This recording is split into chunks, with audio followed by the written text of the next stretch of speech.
2026ರ ಐಪಿಎಲ್ಗೆ ಈಗಾಗಲೇ trade window open ಆಗಿದೆ. ಆದರೆ ಅಫಿಷಿಯಲ್ ಆಗಿ ಈವರೆಗೂ ಕೂಡ ಯಾವುದೇ ಫ್ರಾಂಚೈಸಿಯಿಂದ ಯಾರನ್ನು ಕೂಡ ರಿಲೀಸ್ ಮಾಡಿಲ್ಲ. ಹಾಗೆ ಇತರ ತಂಡಗಳಿಗೆ ವರ್ಗಾವಣೆ ಕೂಡ ಆಗಿಲ್ಲ. ಹೀಗಿದ್ರೂ 10 ತಂಡಗಳಲ್ಲೂ ಕೂಡ ಹೊರಬರುವಂತ ಸಾಕಷ್ಟು ಆಟಗಾರರಿದ್ದಾರೆ. ಯಾವ ತಂಡದಲ್ಲಿ ಯಾರೆಲ್ಲ ರಿಲೀಸ್ ಲಿಸ್ಟ್ ನಲ್ಲಿ ಇದ್ದಾರೆ ಅನ್ನೋದನ್ನ ಈ ವಿಡಿಯೋದಲ್ಲಿ ಹೇಳ್ತೇನೆ. ನಾನು ಶಾಂತ. ನೀವು ಸುದ್ದಿಯಾನದ ಸಬ್ಸ್ಕ್ರೈಬರ್ ಆಗೋದಿಕ್ಕೆ ಮರಿಬೇಡಿ. ಐಪಿಎಲ್ ನಲ್ಲಿ ಸೀಸನ್ ಇಂದ ಸೀಸನ್ಗೆ ಒಂದಷ್ಟು ಪ್ಲೇಯರ್ಸ್ ಬದಲಾವಣೆ ಆಗ್ತಾ ಇರ್ತಾರೆ. ಕಳೆದ ಬಾರಿ ಮೆಗಾ ಹರಾಜು ಇದ್ದಿದ್ರಿಂದ ಸ್ಟಾರ್ ಆಟಗಾರರೇ ಟೀಮ್ಗಳನ್ನ ಚೇಂಜ್ ಮಾಡಿದ್ರು. ಇದೀಗ 19ನೇ ಸೀಸನ್ಗೂ ಮುನ್ನ ಮಿನಿ ಆಕ್ಷನ್ ನಡೆಯೋದ್ರಿಂದ ಒಂದಷ್ಟು ಪ್ಲೇಯರ್ಸ್ ಅಂತೂ ತಂಡಗಳಿಂದ ಹೊರಬಂದು ಬೇರೆ ಬೇರೆ ಟೀಮ್ಗಳನ್ನ ಸೇರಿಕೊಳ್ತಾರೆ. ಕಳೆದ ಸೀಸನ್ ಅಲ್ಲಿ ಕಳಪೆ ಪ್ರದರ್ಶನ ನೀಡಿದವರ ಲಿಸ್ಟ್ ರೆಡಿ ಆಗ್ತಾ ಇದ್ದು ಅವರನ್ನ ಕೈ ಬಿಡೋಕೆ ಫ್ರಾಂಚೈಸಿಗಳು ಕೂಡ ಪ್ಲಾನ್ ಮಾಡ್ಕೊಂಡಿವೆ. ಯಾವ ಟೀಮ್ ನಲ್ಲಿ ಯಾರು ಈ ಲಿಸ್ಟ್ ನಲ್ಲಿ ಇದ್ದಾರೆ ಅನ್ನೋದನ್ನ ನೋಡ್ತಾ ಹೋಗೋಣ. 18ನೇ ಸೀಸನ್ ಅಲ್ಲಿ ಅತ್ಯಂತ ಕಳಪೆ ಪ್ರದರ್ಶನ ನೀಡಿದಂತ ತಂಡ ಅಂದ್ರೆ ಅದು ಚೆನ್ನೈ ಸೂಪರ್ ಕಿಂಗ್ಸ್. ಈ ತಂಡ ಮುಂದಿನ ಆವೃತ್ತಿಗೆ ಕಂಪ್ಲೀಟ್ ನ್ಯೂ ಟೀಮ್ ನನ್ನ ಫಾರ್ಮ್ ಮಾಡಲಿದೆ.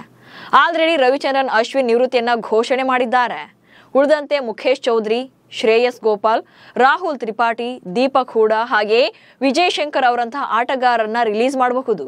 ಜೊತೆಗೆ ಕೆಲ ಅನ್ಕ್ಯಾಪ್ಡ್ ಆಟಗಾರರನ್ನು ಕೂಡ ಬಿಡುಗಡೆ ಮಾಡುವಂತಹ ಸಾಧ್ಯತೆ ಇದೆ.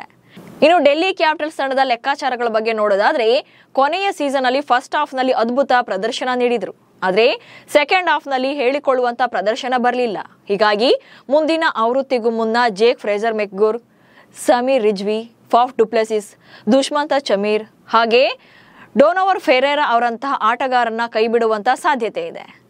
ಇನ್ನು ಗುಜರಾತ್ ಟೈಟನ್ಸ್ ತಂಡದ ಬಗ್ಗೆ ನೋಡೋದಾದ್ರೆ 2025ರಲ್ಲಿ ಬೆಸ್ಟ್ ಪರ್ಫಾರ್ಮೆನ್ಸ್ ಅನ್ನೇ ಕೊಟ್ಟಿದ್ದಾರೆ.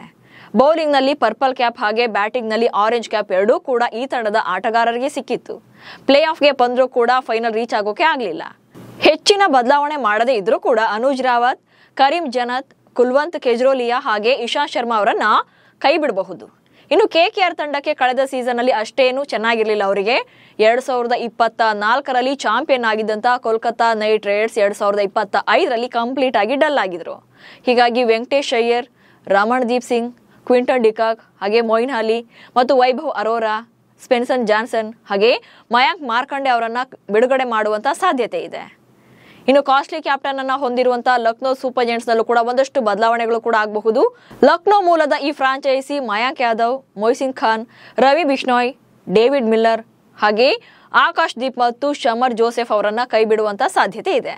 ಇನ್ನು ಮುಂಬೈ ಇಂಡಿಯನ್ಸ್ ನಲ್ಲಿ ನೋಡೋದಾದ್ರೆ ಮಿಚೆಲ್ ಸ್ಯಾಂಟ್ನರ್, ಕರಣ್ ಶರ್ಮಾ ಮತ್ತು ವಿಘ್ನೇಶ್ ಪುತ್ತೂರ್ ಅವರಂತಹ ಉಪಸ್ಥಿತಿಯಿಂದಾಗಿ ಆಟಕ್ಕೆ ಅವಕಾಶ ಸಿಗದೆ ಇರುವಂತಹ ಮುಜೀಬ್ ಉರ್ ರೆಹಮಾನ್ ಹಾಗೆ ಅಶ್ವನಿ ಕುಮಾರ್ ಮತ್ತು ಕಾರ್ಬಿನ್ ಬಾಷ್ ಅವರಂತಹ ವೇಗಿಗಳನ್ನ ಕೈ ಬಿಡುವಂತ ಸಾಧ್ಯತೆ ಇದೆ. ಮತ್ತೊಂದು ಕಡೆ 11 ವರ್ಷಗಳ ಬಳಿಕ ಫೈನಲ್ ಗೇರಿದಂತಹ ಪಂಜಾಬ್ ಕಿಂಗ್ಸ್ ಟೀಮ್ ನಲ್ಲಿ ಗ್ಲೆನ್ ಮ್ಯಾಕ್ಸ್ವೆಲ್ ರನ್ನ ಪ್ರಮುಖ ಆಟಗಾರನಾಗಿ ರಿಲೀಸ್ ಮಾಡಬಹುದು. ಯಾಕಂದ್ರೆ ಇವರ ಮೇಲೆ ಇಟ್ಟಿದ್ದ ಈ ಭರವಸೆ ಈ ವರ್ಷ ಕೂಡ ಹುಸಿಯಾಗಿತ್ತು. ಅಷ್ಟೇ ಅಲ್ಲದೆ 2023ರಿಂದಲೂ ಕೂಡ ಮ್ಯಾಕ್ಸಿ ಕಂಪ್ಲೀಟ್ ಡಲ್ ಆಗಿದ್ದಾರೆ. ಇನ್ನು ರಾಜಸ್ಥಾನ್ ರಾಯಲ್ಸ್ ಬಗ್ಗೆ ನೋಡೋದಾದ್ರೆ ದೊಡ್ಡ ತಲೆಗಳೇ ಉರುಳೋದು ಪಕ್ಕ ಇದೆ. ಯಾಕಂದ್ರೆ 18ನೇ ಆವೃತ್ತಿಯ ಲೀಗ್ ನಲ್ಲಿ 2ನೇ ಅತ್ಯಂತ ಕಳಪೆ ತಂಡ ಇದು. ಹೀಗಾಗಿ ಮೇಜರ್ ಸರ್ಜರಿಗಳಂತೂ ಆಗಲಿದೆ. ಲೀಗ್ ನ ಉದ್ಘಾಟನಾ ಟೂರ್ನಿಯ ಚಾಂಪಿಯನ್ ಆಗಿರುವಂತ ಈ ತಂಡ ಶಿಮ್ರಾನ್ ಹೆಟ್ಮೇರ್, ವನಿಂದು ಹಸರಂಗ, ಮಹೇಶ್ ತೀಕ್ಷಣ, ಫಜಲ್ ಹಕ್ ಫಾರೂಕಿ ಹಾಗೆ ಶುಭಮ್ ದುಬೆ ಅವರನ್ನ ಬಿಡುಗಡೆ ಮಾಡುವಂತ ಸಾಧ್ಯತೆ ಇದೆ. ಇನ್ನು ಹಾಲಿ ಚಾಂಪಿಯನ್ ಆಗಿರುವಂತಹ ರಾಯಲ್ ಚಾಲೆಂಜರ್ಸ್ ಬೆಂಗಳೂರು ತಂಡದಲ್ಲಿ ಲಿಸ್ಟ್ ನಲ್ಲಿ ದೊಡ್ಡ ಹೆಸರುಗಳಿಲ್ಲ.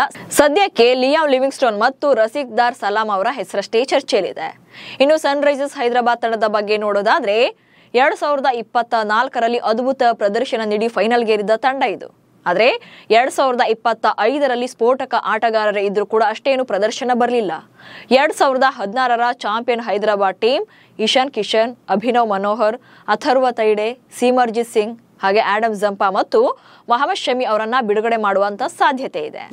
ಹೀಗೆ ಒಂದೊಂದು ಫ್ರಾಂಚೈಸಿಯಲ್ಲೂ ಕೂಡ ಒಂದಷ್ಟು ಆಟಗಾರರು ಹೊರಬರೋದು ಪಕ್ಕ ಇದೆ.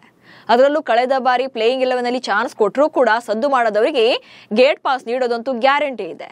ಯಾಕಂದ್ರೆ ಫ್ರಾಂಚೈಸಿಗಳಿಗೆ ಆಟಗಾರರಿಗಿಂತ ಕಪ್ ಗೆಲ್ಲೋದಷ್ಟೇ ಮುಖ್ಯ ಆಗಿರುತ್ತೆ.